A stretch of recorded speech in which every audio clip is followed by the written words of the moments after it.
በስመ አብ ወወልድ ወመንፈስ ቅዱስ አሐዱ አምላክ አሜን።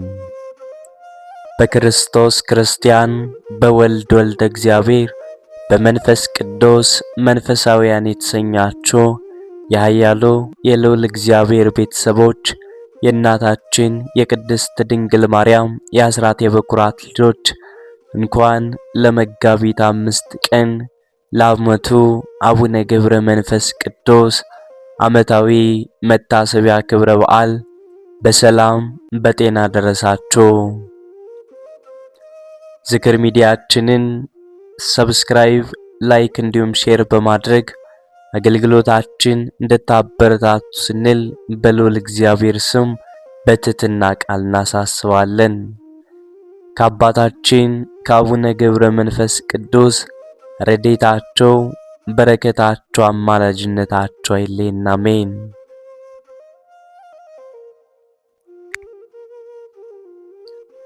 በምድረ በዳ እንደ መላእክት የኖሩትና በዝቋላ ተራራ ባለው ባሕር ውስጥ 100 ዓመት ተዘቅዝቀው ለኢትዮጵያ ሰዎች ምሕረትን የለመኑት አቡነ ገብረ መንፈስ ቅዱስ ቃል ኪዳን የተቀበሉበት ዕለት በአገራችን ኢትዮጵያ በድምቀት ይከበራል።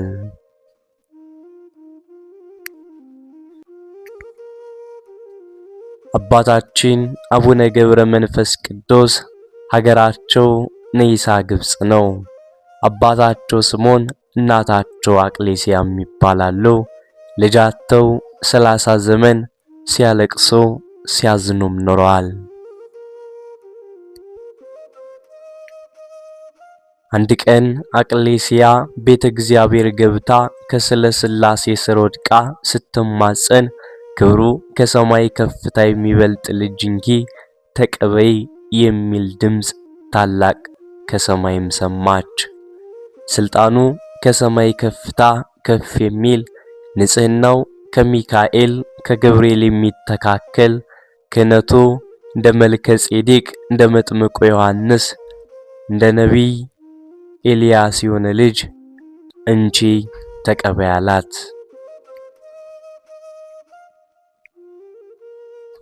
አቅሌስያም በመጋቢት 29 ቀን ጸንሳ በታኅሳስ 29 ቀን ደምግባቱ እጅግ የሚያምር ወንድ ልጅ እንደወለደች መልአኩ ቅዱስ ገብርኤል በሰው አምሳል መጥቶ የዚህ ልጅሽ ስሙ ገብረ መንፈስ ቅዱስ ይሆናል አላት።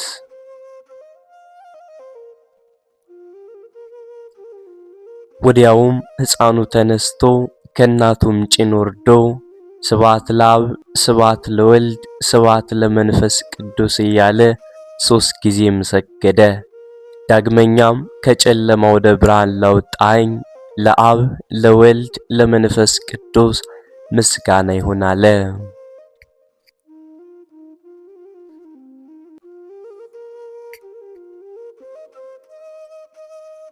ከዚህም በኋላ ጻድቁ አቡነ ገብረ መንፈስ ቅዱስ መጋቢት 29 ቀን ተጸንሰው ታኅሳስ 29 ቀን ተወለዱ። አባታችን ዓይን በገለጡም ጊዜ ከሚታይ ነገር ላይ እንዲያርፍ እርሳቸው በተወለዱም ጊዜ ተነስተው ስብሐት ለአብ ስብሐት ለወልድ ስብሐት ለመንፈስ ቅዱስ ዘአውጻእከኒ እምጽልመት ውስተ ብርሃን ብለው አመስግነዋል።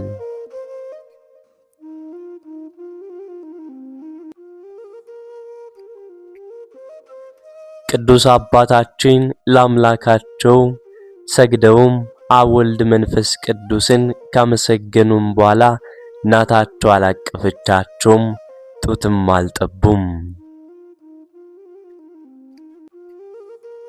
3 ዓመት ሲሞላቸው እግዚአብሔር አምላክ መልአኩ ቅዱስ ገብርኤልን እንዲህ ብሎ አዘዘው፣ ሕፃኑን ከእናቱን ክንድ ተቀበል፣ ብዙ ገዳማውያን ወዳሉበት ገዳም ውሰድና ከበራቸው አስቀምጠው፣ አበምኔቱም ሕፃኑን ከበር አንስተ ካንተ ዘንድ አኑረው፣ ስለ ልብሱ ስለ ምግቡም አታስብ፣ ሕፃኑ የመንፈስ ቅዱስ ማደሪያ ነውና ምግቡም መንፈሳዊ ነው፣ ይህም ከእግዚአብሔር የሚወጣ ቃል ነው።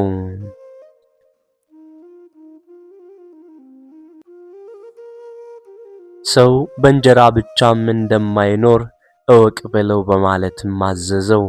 ብርሃናዊው መልአክ የራማው ልዑል ቅዱስ ገብርኤልም እንደታዘዘው ከሰማይ ወርዶ ሕፃኑን ከእናቱ ክንድ ወስዶ በክንፎቹም አቅፎ ስሞ እስከ ሰባቱ ሰማያትም አውጥቶ በስሉስ ቅዱስ ፊት አቅርቦ ማስባረከው። እግዚአብሔርም መልአኩን ወደ እናቴ ወደ ማርያም ውሰደውና ትባርከው አለው። ወስዶትም እመቤታችን ቅድስት ድንግል ማርያም ባረከችው።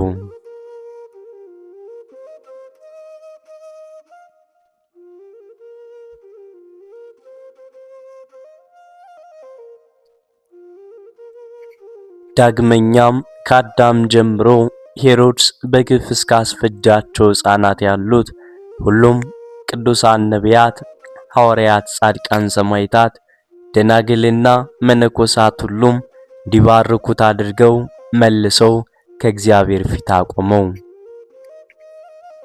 መድኅን ጌታም ሕፃን ገብረ መንፈስ ቅዱስን በመንግሥቴ ከኔ ጋር ትነግሣለህና ደስ ይበልህ፣ በርታ፣ የሚደርስብን ሁሉ ታግስ፣ ብዙ ነፍሳት ባንተ ምክንያት ይድናሉ፣ ሰላሜ ካንተ ጋር ይሆናልም አለው።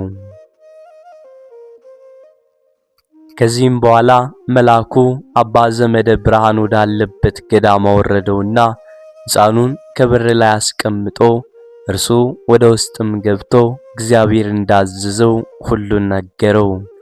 አባ ዘመደ ብርሃንም ሕፃኑን አስገብቶ በእንክብካቤ የቤተ ክርስቲያንን ትምህርት ሁሉ እያስተማረ አሳደገው። ሕፃኑም ትምህርቱን በጨረሰ ጊዜ ድቁናም ተቀብሎ እንደ ቅዱስ እስጢፋኖስ ጸጋን፣ ክብርን፣ ሞገስን የተመላም ሆነ። ፍጹም የእግዚአብሔር ጸጋ አድሮበታልና ሥራው ሁሉ በእውቀት የተመላና የተቃናም ሆነ። አባ ዘመደ ብርሃንም በሕፃኑ ላይ ያደረበትን ጸጋም እያየ እጅግ ደስ ይለው ስለነበር እንደ ቅዱስ እንጦንስ አስኬማን ሰጠው፣ አለበሰው። ከዚህም በኋላ ገብረ መንፈስ ቅዱስ ቅስናን ተቀበሉና በጾም በጸሎት ተጠምደው በታላቅ ተጋድሎም መኖር ጀመሩ።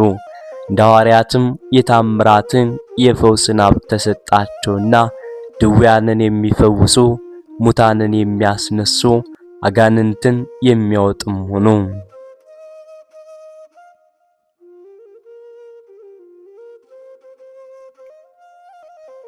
መልአኩ ቅዱስ ገብርኤል ዳግመኛም ተገልጦላቸው ወደ ሰማይ አሳረጋቸውና ከእግዚአብሔር ፊት አቆማቸው።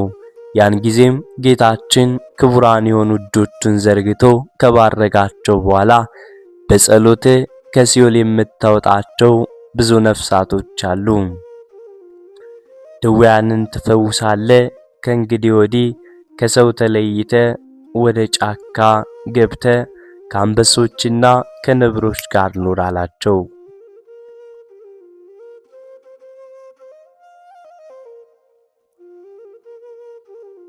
የሰጠኝ እነዚህ አንበሶችና ነብሮች ምን ይመገባሉም አሉት። ጌታችንም የረገጥከውን መሬት ይልሳሉ፣ በዚያም ይጠግባሉ፣ ወደ እኔም እስክትመጣ ድረስ ይኸው ምግብ ይሆናቸዋል አላቸው። ቅዱሳን መላእክትም ይህንን በሰሙ ጊዜ ደስ አላቸው። ጌታችንም መልአኩን ወደ ቀደመ ቦታቸው ይመልሳቸው ዘንድ አዘዘው።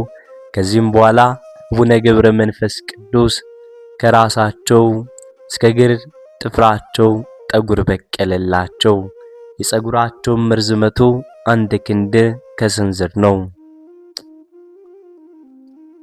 አባታችንም በታላቅ ተጋድሎም ሲኖሩ በጸጋ ላይ ጸጋ ተጨመረላቸው። ከዕለታት በአንዷም ቀን የፈወሳቸው ሕሙማን ብዛታቸው እልፍ ሆነ። የአገሩ ሰዎች ስራቸውን ስላወቁባቸው አዘኑ። ውዳሴ ከንቱ እንዳይሆንብኝ ተነስቼ ሰው ወደማያውቀኝ አገር እሄዳለሁ ብለው ተነስተው ሄዱ። ሕዝቡም አባታችን እንደተሰወሩ ባወቀም ጊዜ በሐዘን አለቀሱ። ከዚህም በኋላ አባታችን ወደ ጫካ ገብተው ብቻቸውን የበጋውን ሐሩር የክረምቱን ቁር ታግሰው ምንም ላይ ሳይለብሱ ራቁታቸውን ሆነው በተጋድሎ መኖር ጀመሩ። ከጽኑ ተጋድሏቸውና ከጫካው ቅዝቃዜም የተነሳ ሰውነታቸው አልቆ ከአጥንታቸው ጋር ተጣበቀ። ፍራፍሬም ሆነ ምንም ነገር አይመገቡም፣ ውሃም ፈጽሞም አይጠጡም ነበር። አባታችን በምድረ በዳ እንደ ሰው ሳይሆን እንደ መላእክት ኖሮ ቅዱሳን መላእክትም ዘውትር ይጎበኟቸው ነበር። ስለ ምግባቸውም ሰማያዊ ህብስት አምጥተው ይሰጧቸዋል። ነገር ግን አባታችን ያንን ህብስት አይመገቡትም። ይልቁንም ጽዋውን ባሹት ጊዜ እንዲሁ ይረካሉ።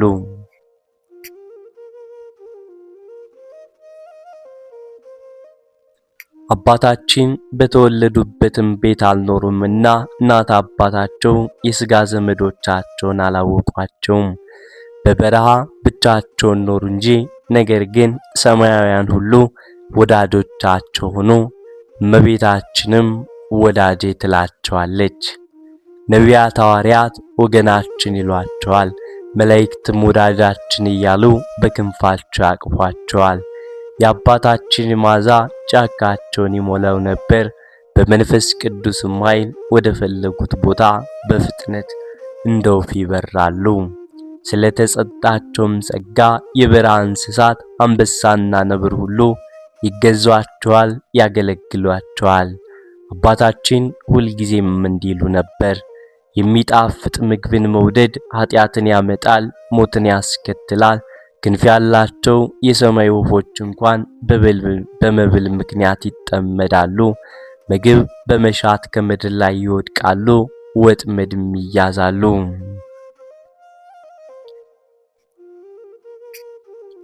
የሰው ልጅም ምግብን በመውደድ በኃጢአት ይወድቃልና እኔ ስለ ሰውነቴ ምግብን መጠጥን አልፈልግም፣ ልብስም አልሻም። ራቁቴን ከእናቴ ማኅፀን እንደወጣሁ እንዲሁ ራቁቴን ወደ መቃብር እመለሳለሁ እንጂ። ከዚህ ከኃላፊው ዓለም በሞት በተለየው ጊዜ መብልና መጠጥን ልብስን ማን ያስከትልልኛል አለው።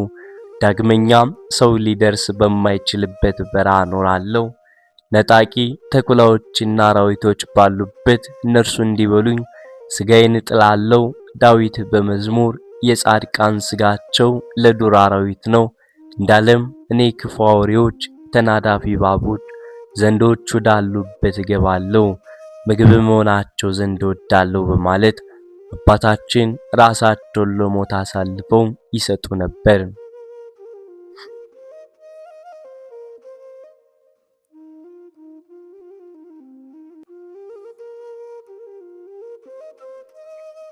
ለጸሎትም በሚቆሙ ጊዜ አብረዋቸው ይቆማሉ፣ በፊታቸው ይጫወታሉ።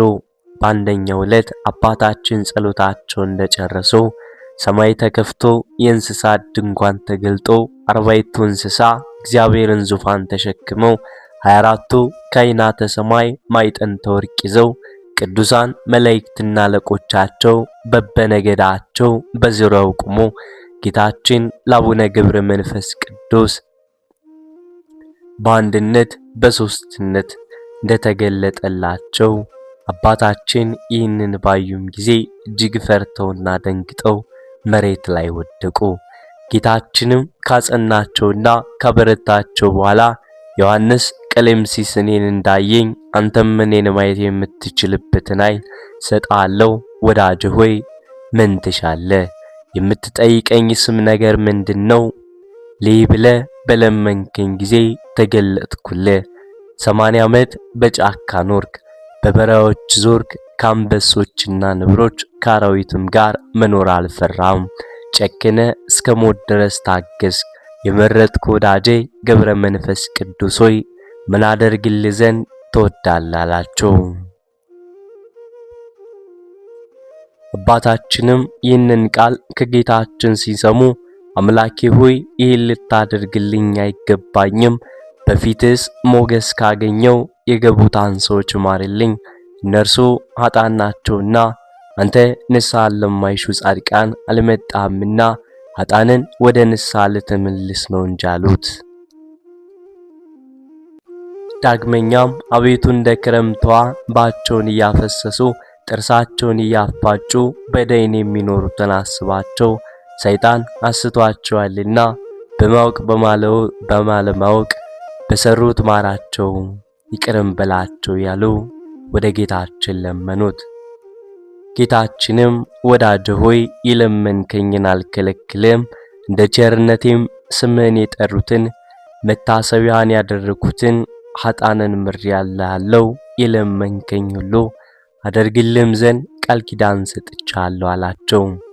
አባታችንም እጅግ ደስ ብሏቸው በግንባራቸው መሬት ላይ ወድቀው ጌታችንን ሲያመሰግኑት ቅዱሳን መላእክትና ሰማያውያን ቅዱሳን ሁሉም አብረው ተደስተው እግዚአብሔርን አመሰገኑ።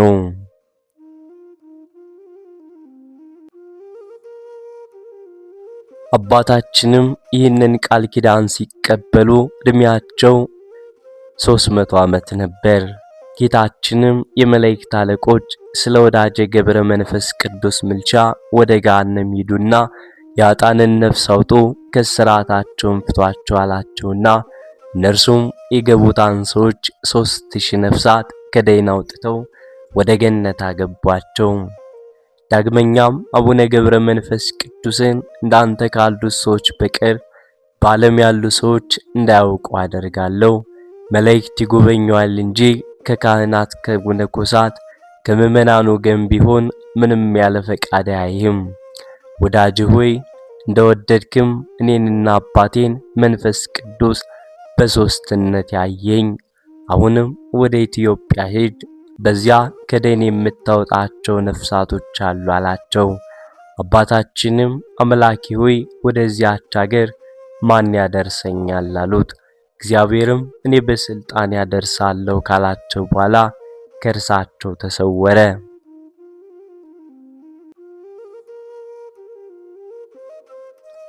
አባታችንም የገቡታ ሰዎች ምሕረትን ሲያገኙም አይተው እጅግ ተደሰቱ። በሌላም ጊዜ አባታችን 4000 እልፍ እየሰገዱ 300 ጊዜ የቀኝ 300 ጊዜ ደግሞ የግራ ፊታቸውን በድንጋይ እየመቱ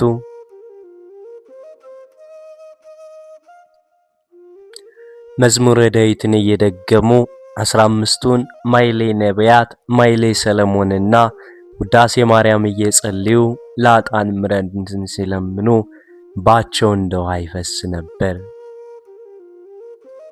ጌታችንም በተወለድኩባት በተጠመቅኩባትና ከሞት በተነሳሁባት ዕለት እልፍ እልፍ ነፍሳትን እምርልሃለሁ አላቸው።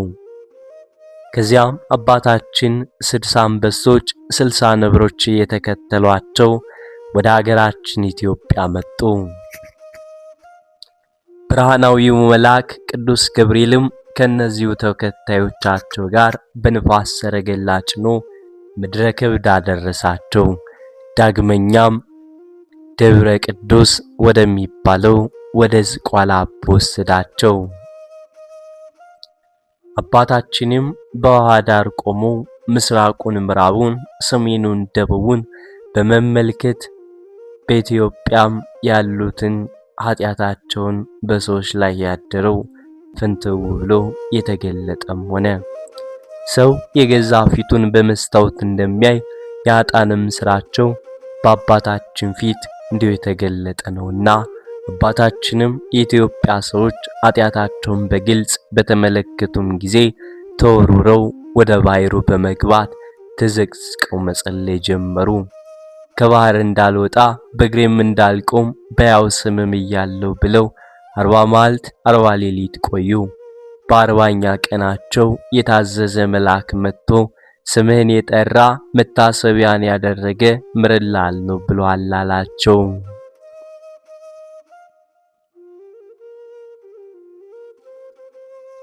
አባታችንም መልአኩን መላ ኢትዮጵያን ካልማረ ከዚህ ባሕር አልወጣም አሉት።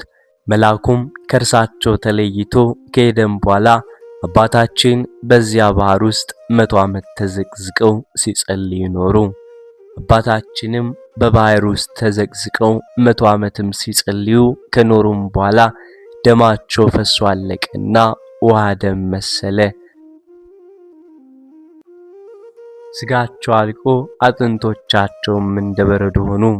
7300 የሚሆኑ አጋንንትም ከአራቱ አቅጣጫ እየመጡ ሰውነታቸውን በፍላጻት ይወጓቸው ነበር።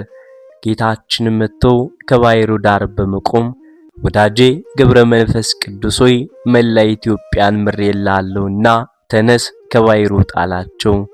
አባታችንም አጥንታቸው እንደ መርፌ ቀዳዳ ተበሳስቶ ፈጽሞ ደክመው ነበርና ጌታችን በክቡራን እጆቹ ሁለንተናቸውን ቢዳስሳቸው እንደ ቀድሞ ደህና ሆኑ። ጌታችንም ከባረካቸው በኋላ ወደ ምድረ ከብድ እንዲሄዱ ነገራቸው። አቡነ ገብረ መንፈስ ቅዱስ ምድረ ከብድም ሲደርሱ እንደ አምድ ተተክለው 7 ዓመት ቆመው ጸለዩ። በዚያም ጊዜ ሰይጣን በቁራ ተመስሎ መጥቶ ሁለት ዓይኖቻቸውን አንቁሮ አጥፍቷቸውም ነበር። ነገር ግን አባታችን ጸሎታቸውን ሳያቋርጡ 2 ሳምንት በጸሎት ቆዩ። ከ2 ሳምንትም በኋላ ቅዱስ ሚካኤልና ቅዱስ ገብርኤል መጥተው በዓይኖቻቸው ላይ እፍ ብለው ብርሃናቸውን ከመለሱላቸው በኋላ አባታችን ከሰማይ ፍጹም ኃይል ይሰጣልና ጠላቶችን ትበቀል ዘንድ ወደ ዝቋላ ሂድ ብሏቸው አረገ።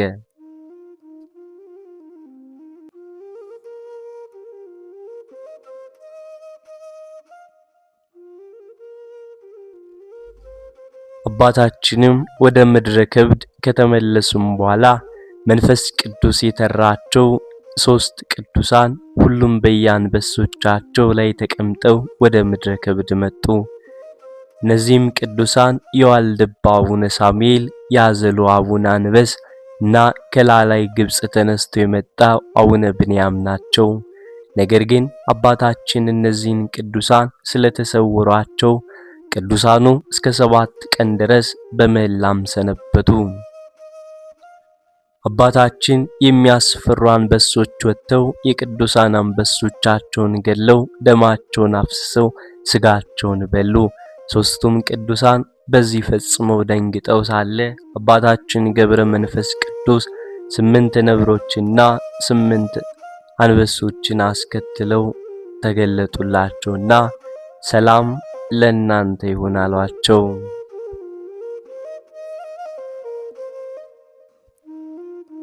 ቅዱሳኑም አባታችን ሆይ ጸሎተ ቅድስት እንደሆነች ባወቅን ጊዜ በእግዚአብሔር ፈቃድ እንባረክ ዘንድ ወደ አንተ መጣን። ነገር ግን ባላገኘንም ጊዜ 7 ቀን አለቀስን አሏቸው። ዳግመኛም የእርሶም አንበሶች መጥተው አንበሶቻችን በሉብን አሏቸው። አባታችንም አንበሶቻችን እስከ ዕለተ ሞቴ ድረስ በእግሬ ከረገጥኩት ምድር በቀር እግዚአብሔር ያላዘዛችሁትን ለምን በላችሁ? አሁንም የበላችሁትን ትፉ አሏቸው። እነዚያም አንበሶች አፋቸውን ከፈቱና የበሉትን የአንበሶችን ስጋቸውን፣ አጥንታቸውን፣ ደማቸውን ተፉ። በሆዳቸውም የቀረ የለም።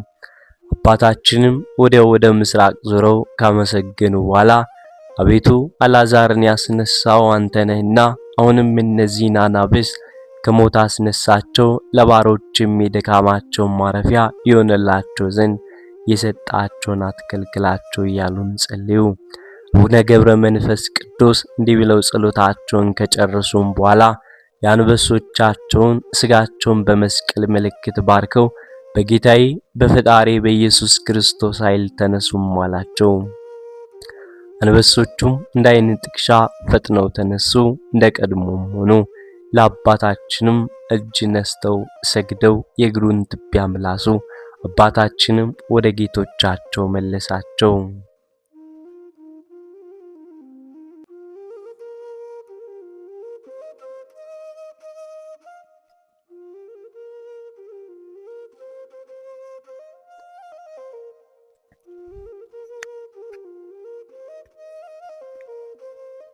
ጌታችንን በለመኑትም ጊዜ ጌታችን ተሰወረባቸውና ወደ ሰማይ አረገ። አባታችንም ወደ አጠገባቸው ካለው ገደል እግራቸውን በገመድ አስረው ቁልቁል ተዘግዝቀው ተሰቀሉ። ሰይጣንም መጥቶ ቅዱስ ሚካኤል እንደ ዓይን ጥቅሻ መጥቶ አባታችንን አቅፎ ያዛቸውና በእግር ላቁም ወይስ በራስ ላቁም ትወዳለህ አላቸው። አባታችን ገብረ መንፈስ ቅዱስም መልአኩን ተወኝ በራሴ ልቁም አሉትና መልአኩም በዚያም ትቷቸው አረገ። አባታችንም በጥርሳቸው ድንጋይ ነክሰው እስከ 30 ዓመት ተዘቅዝቀው ሲጸልዩ ኖሮ ናላቸው ሁሉ ፈሶ ባለቀም ጊዜ አንጀታቸውን ፈሰሰ፣ እንደ እንጨትም ቅርፊት ሆኑ። ከ30 ዓመትም በኋላ ጌታችን ሰባቱን ሊቃነ መላእክትና እናቱን ቅድስት ድንግል ማርያም አስከትሎ ወደ አባታችን መጣና 3 ጊዜ በስማቸው ጠርቶ እነዚያን ካዲዎች ምሬላለሁ አላቸው። አባታችንም ነክሰውት የነበሩትን ድንጋይ በጣሉትም ጊዜ ጥርሳቸውን አብረው ተነቅለው ወደቁ። ጌታችንም ለክቡራን እጆቹን ቢዳስሳቸው ሰውነቱም ታደሰችላቸው። አባታችን ጌታችን ምሬላለሁ ካልከኝ እና ከማርክልኝ ነፍሳቸውን ከስጋቸው ጋር አዋህድልኝ አሉት። ጌታችንም አባታችን እንዳልክ እንደወደድክ ይሁንልህ፣ እኔ ሙታንን ልታስነሳ ስልጣን የሰጠው አይደለምን? አሁንም ወደ ሞቱት ሰዎች ሂድና አማትብባቸው አላቸው። ወደ ሰማይ አረገ። ያን ጊዜም አባታችን ወደ ሞቱት ሰዎች ሄደው በላያቸው ከጸለዩም በኋላ ተነሱ።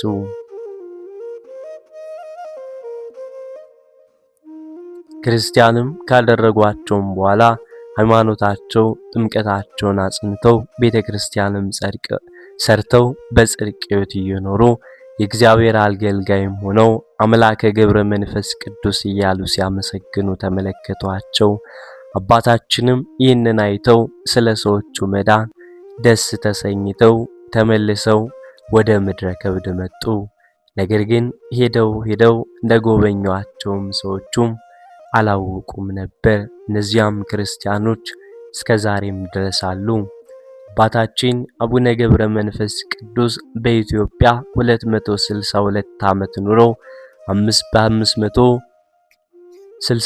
ዓመታቸው በተስፋቸው ያመነውን በኪዳናቸው የተማጸነ ጌታ ከመከራ ሥጋ ከመከራ ነፍስ ሊምርላቸው ተስፋን ተቀብለው በዕለተ እሑድ አርፈዋል። መላእክት በአክናፈ እሳት ኢየሩሳሌም ወስደው በየማነ ምሥዋዕ ቀብረዋቸዋል። የአቡነ ገብረ መንፈስ ቅዱስ ረድኤታ